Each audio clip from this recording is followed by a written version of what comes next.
love it. Oh, I love it. No, Mike? Oh, I am. We have to use our teacher voice. I'll use my teacher voice. From here, right from here. Good morning, or good afternoon, a little bit, 3 minutes afternoon. My name is John DeVille. I'm the president of Macon County, North Carolina Teachers Association of Educators. I want to thank all of you all for coming out today in support of public education and this rally for public education. The key institution that supports democracy in this country, the key institution that supports democracy in our state is under assault like it never has been before. I want to draw your attention to the square across the street, Rankin Square, named after a Maconian by the name of Nathaniel Rankin, who was a captain in the North Carolina 26th, an outfit, a regiment that saw a tremendous amount of action. They suffered more casualties than any other regiment at Gettysburg. He comes back to Franklin, and with his own initiative, he starts several schools, a couple of them down the Georgia Road. One of them, if you see this old house up here on the corner, Rankin started a school right behind there. Macon County has a long history, North Carolina has a long history of being leaders in public education. Not only do we have Nathaniel Rankin to look to, Macon County has Elizabeth Kelly, who was a leader in public education. She was a leader in adult literacy. Macon County is home to Dr. Lyle. Dr. Lyle proposed the very first law ever in the Southeast to have compulsory public education. In 1920, this county had more college graduates than any other county in North Carolina per capita. This is the kind of county that we're living in. This is the kind of families that we serve. This is the history that we serve. And the General Assembly, under the guise of being conservative, is incredibly radical and is tearing up that institution piece by piece. Now, they have come to us with what they say is the largest pay increase in North Carolina's teaching history. That's flatly untrue. We can go back and show you higher increases, and we can also show you where they didn't take our own money and then hand it back to us and call that a raise. But that's what they're doing. Yes. And the other money that they didn't take from us, I mean, these guys are like the Donner Party without the pass, okay? They're kind of into cannibalism a little bit.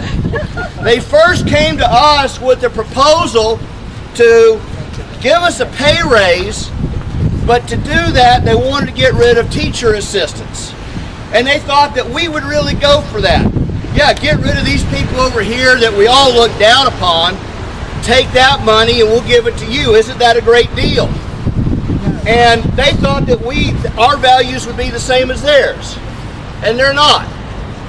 First of all, we didn't want to see our colleagues get thrown out in the street, but more importantly, we saw those kindergarten kids, those first graders, those second graders, those third graders being left without that extra set of hands in that classroom, and the devastation that would befall those children in that classroom if that teacher assistant went home. That's right. And we said that was a really bad idea.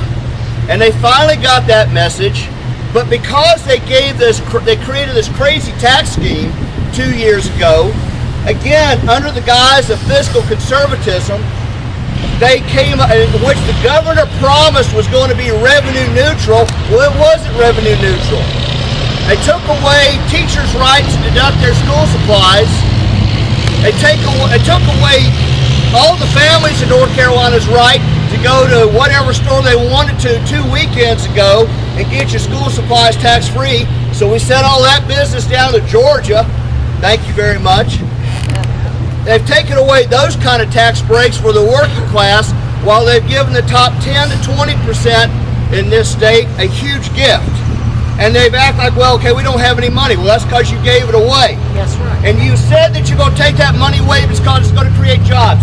There's not one conclusive study that's been done that says that any net amount of jobs have been created out of that. North Carolina is one of the few states in the country that has not created, does not have the same number of jobs as it had in 2007. We're still behind. North Carolina is one of only 2 states in the country that started this last budget session in the red. Every other state in the country started a $500 million, $1 billion, $2 billion surplus so they could take good care of their teachers. Where did they get the money for the raise for us? They took $76 million away from the UNC system, which has already been under attack for the past 4 or 5 years. And they took away child care subsidies for those people close to poverty level. They've taken away the earned income tax credit in this state, which Ronald Reagan himself thought was a great idea for the working poor to climb their way out. Okay, we are destroying our heritage. I'm going to have more to say in a few minutes, but my main speaker today, Jane Hips, is here, and she's got an alternative vision for education in Macon County and for the 50th District and for the state of North Carolina. I'd like to welcome her to the podium and have you all please listen to her remarks carefully.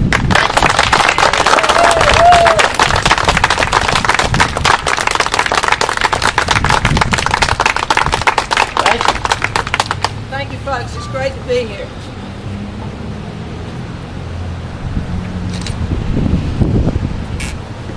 I'm Jane Hips, and I'm running to be your next state senator. Woo! Because I believe in strong education, I believe in economic recovery, and I believe in access to quality health care.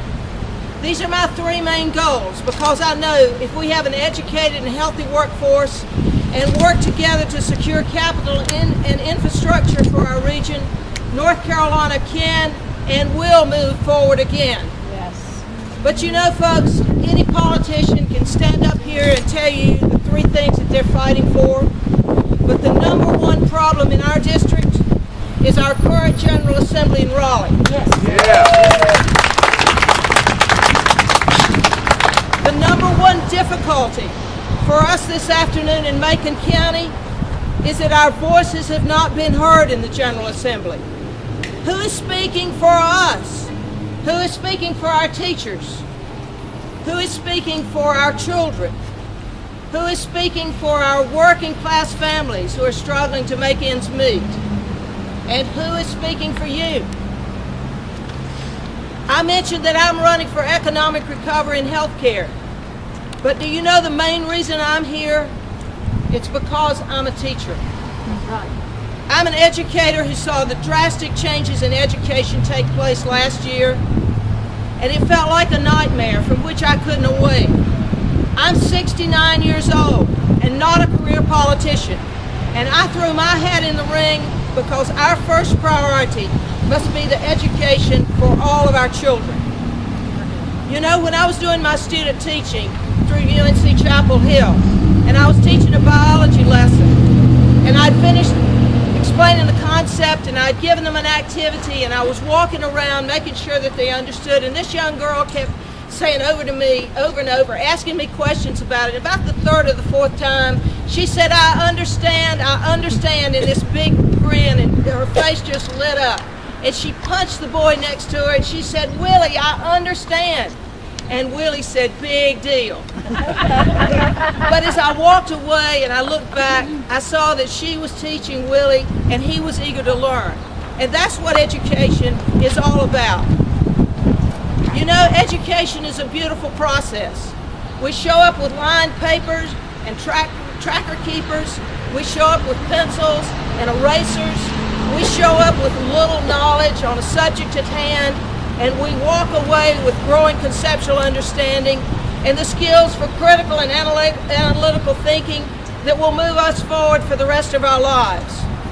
I know, you know, we all know that education moves us out of following the playbook of Art Pope and the Koch brothers, has cut the earned income tax credit, has drastically slashed unemployment benefits, has stolen from the poor and given to the rich. They call it tax reform. I call it a reverse Robin Hood. When you cut $500 million from our local classrooms and give that money to the wealthiest citizens and huge corporations, there's no other phrase for it than a reverse Robin Hood. The new state budget peddles a tax raise for our teachers, a supposed 7% tax hike that should fix our problems and get our schools headed in the right direction. However, let's talk about that raise. My question, where did they get the money? $76 million from the university system, the unpredictable lottery, money from the state reserve, and also from our poorest families. And they also took it from the longevity pay. Of course they took it from the longevity pay. It's like me telling my son, William, that I've given you an allowance increase. And he runs to his piggy bank and he looks and he sees that someone has broken it and his money's gone. And that's the same way it is for the longevity pay. They've taken from you and tried to give it back to you in a different way. We're smarter than that. Yeah.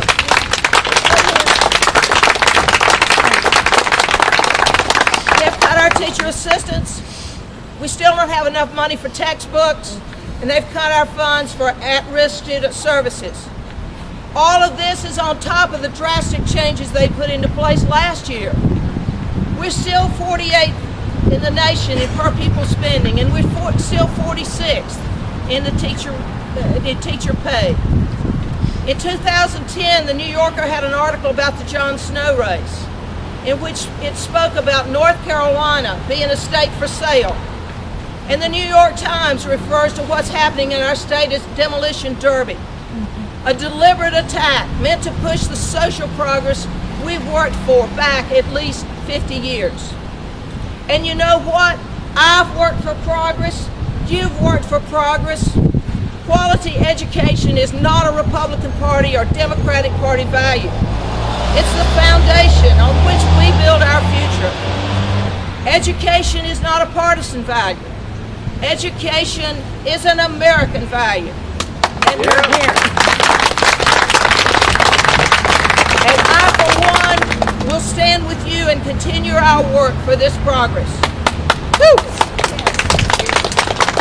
On November the 4th, you have another opportunity to work for that progress. You have the opportunity to elect a candidate who knows firsthand what it's like to be in the classroom, who knows firsthand what it's like to grade homework and struggle to pay college tuitions and to balance a career and a family, who knows firsthand how to be a strong voice for public education. You know, when I was a child sitting in a classroom and studying democracy, I always thought we could lose our democracy through war, but I never thought that we could lose it through the stroke of a pen. And through the stroke of a pen, they've attacked our public education system.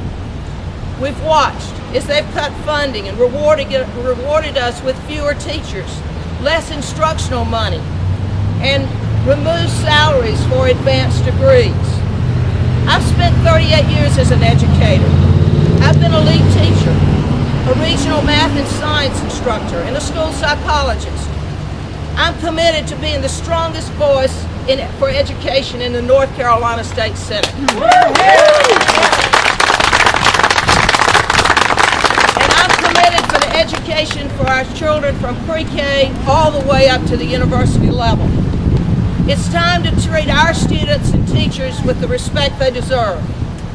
Let's support a plan that will raise pay for all our teachers to the national level.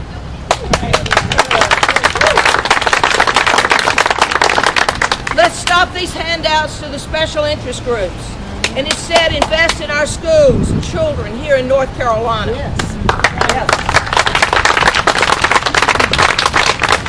I will, with every vote, work to represent the hard-working people in this district, because no matter where you are, whether you're doing math in Cartoogie J or studying English at Franklin High, whether you're learning to read at East Franklin or studying science at Macon Middle, whether you're working on social studies at Howlands or studying poetry at Nantahala, our students have the right to the same education afforded to those who live in the top funded states.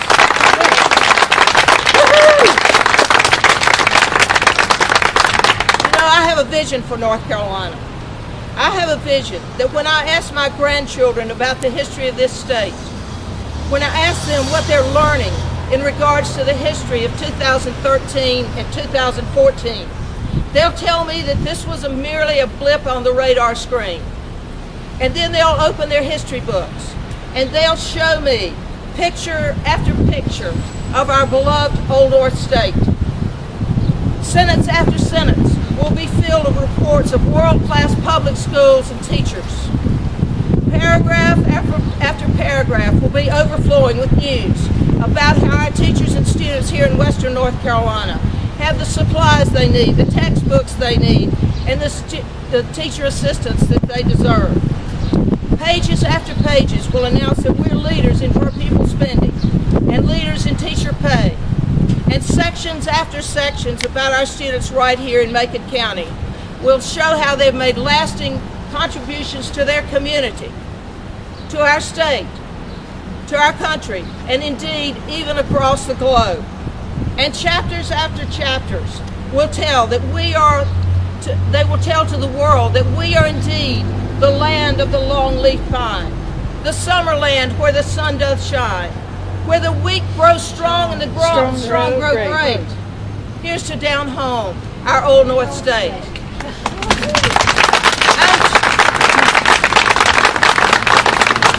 I'm Jane Hibbs. I'm excited about working for you in Raleigh, and being your next state senator, and working for education. And I look forward to talking with you personally after this forum. Thank you so much.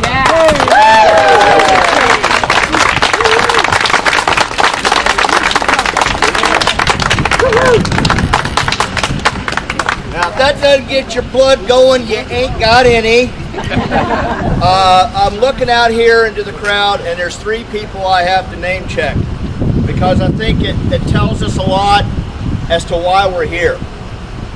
I want to recognize Clayton Ramsey, who was my principal. Who was my principal in 1975, 1976 at the old middle school where the cafeteria at the high school now is, and he's still out there fighting for public education. Yeah. I want to recognize Claudette Dillard, who was my math teacher my freshman and sophomore year, and she's still out fighting. This isn't a one-time thing for us. This isn't about money. No, money is what pays the bills, and we need that, but we're out here for a passion. I also want to recognize, as she's hiding in the back, Nancy Scott, my fantastic mentor at Rankin High School. I want to also recognize my friend and colleague, Mr. Fates, Tyler Fates, who did not dress for the occasion, but I've asked him to speak a little bit and give you an important announcement about an informational session a week from today. So if you can talk a little bit about that, please.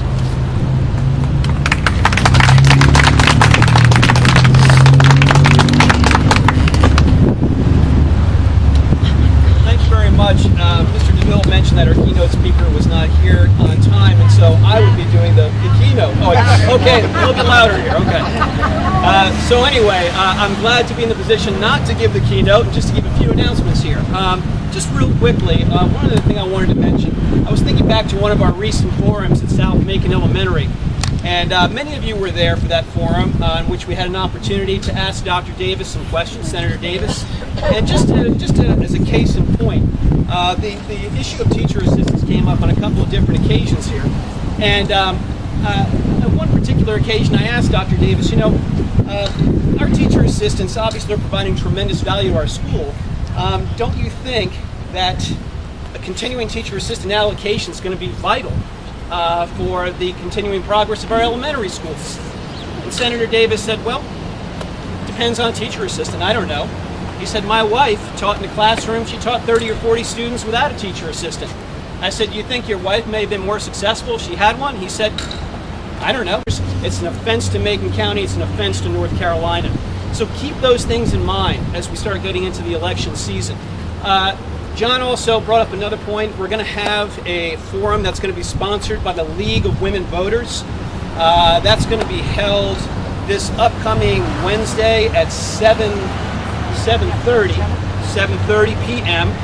We'll have a panel of speakers. John will be speaking. I'll be speaking. 7 p.m. Thank you.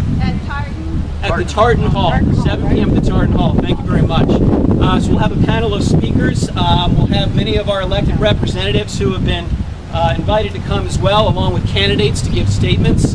And the name of that particular event is going to be called Public Education North Carolina, Decline or Reform. Okay, so really important issues coming up. If you can attend this upcoming Wednesday, 7 p.m. at the Tartan Hall, we'd love to have you there. Thank you very much for coming out today.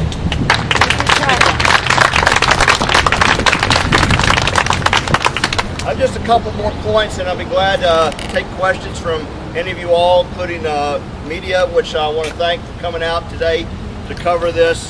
Some folks said that this was a political rally. I want you to hold that sentence in your head for a second. A rally for public education in North Carolina is now, in 2014, ipso facto political. How did we get there? One of the points that Jane made, I think the one that I heard her make today that was new to me and maybe the most powerful is if you grew up in the shadow of the Cold War, if you read Charles Frazier, who was a graduate of Franklin High School, he talks about doing the duck and cover drills because we were just 75 miles downwind from Oak Ridge. And those kids who graduated in Jane's era and Charles Frazier's era were constantly being exposed to the possibility of nuclear war, of a Soviet invasion, and that's how the democracy would fall apart. And to think about that it really is possible, that it's not just a stroke of a pen, but it's a stroke of a pen from an elected representative, that we've come that far. A couple things. We talk about more, that we are getting more money. That's what the General Assembly. We're getting $308,000 less here in Macon County for this coming year than we got last year. So they want to talk about they've protected stuff. No, they haven't. And let me tell you about one more thing that has dipped under the radar, and then I'll take your questions. It wasn't exposed until after the governor signed the budget, signed the bill. For 70 years in North Carolina, funding for public schools has been based on school membership, what we call in the educational community ADM, average daily membership.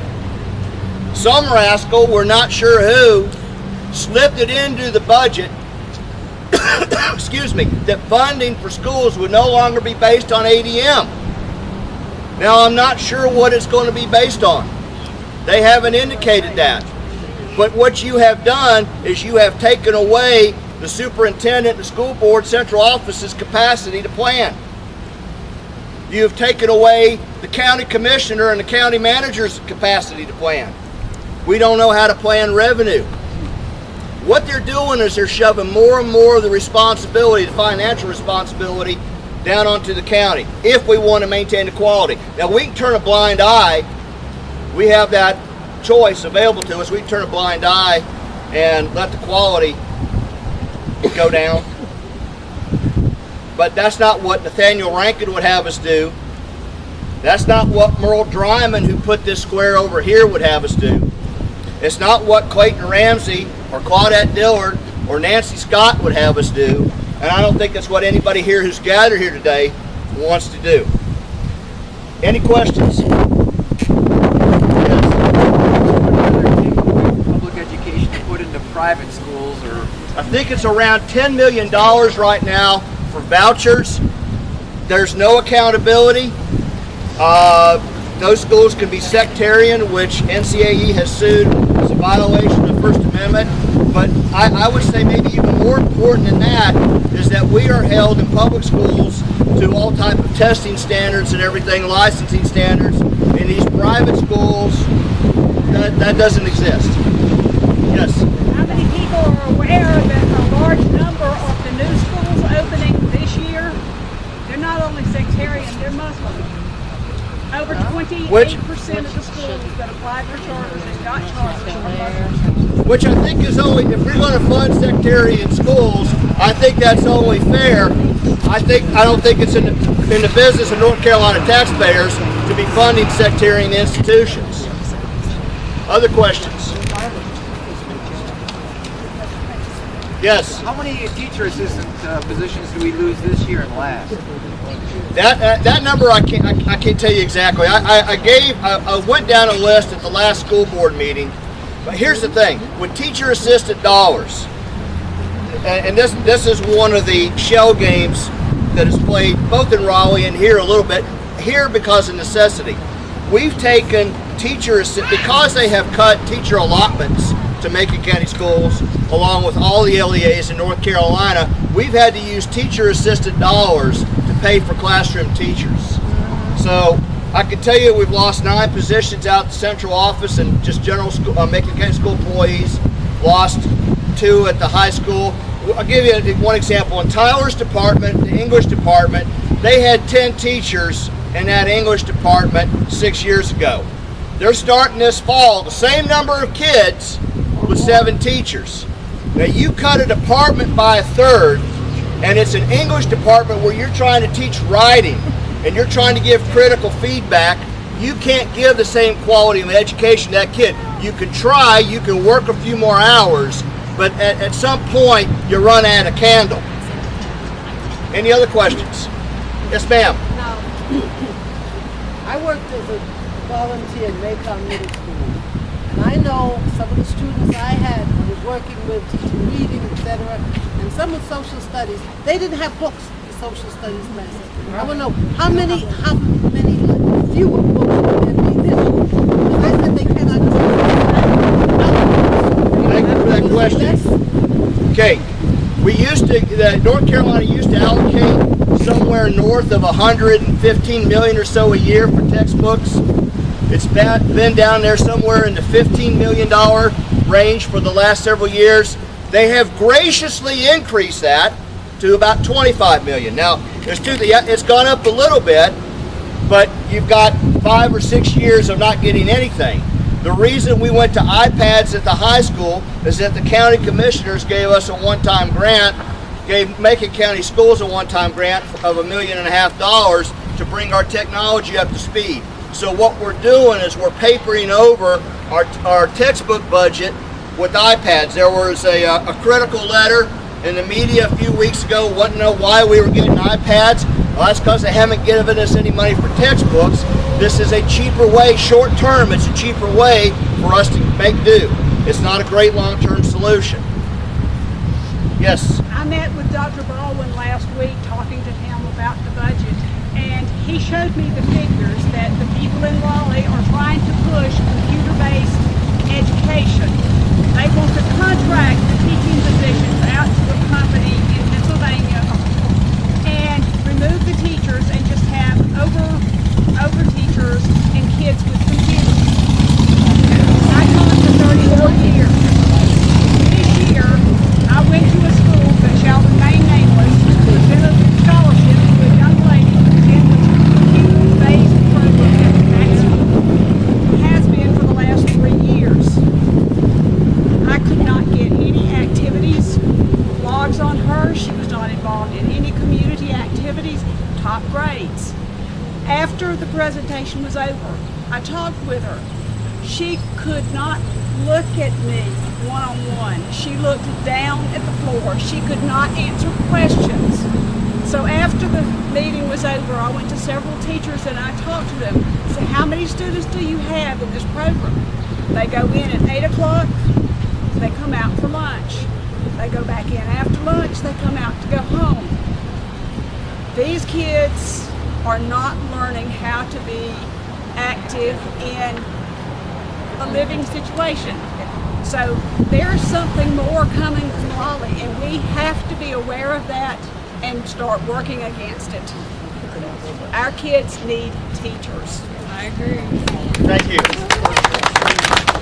By my watch, I got to cut her off there, Dan. She's graciously given us some more time so she can meet with you all. I want to thank everybody for coming out. I want to thank my good friend and colleague, Saul Vera.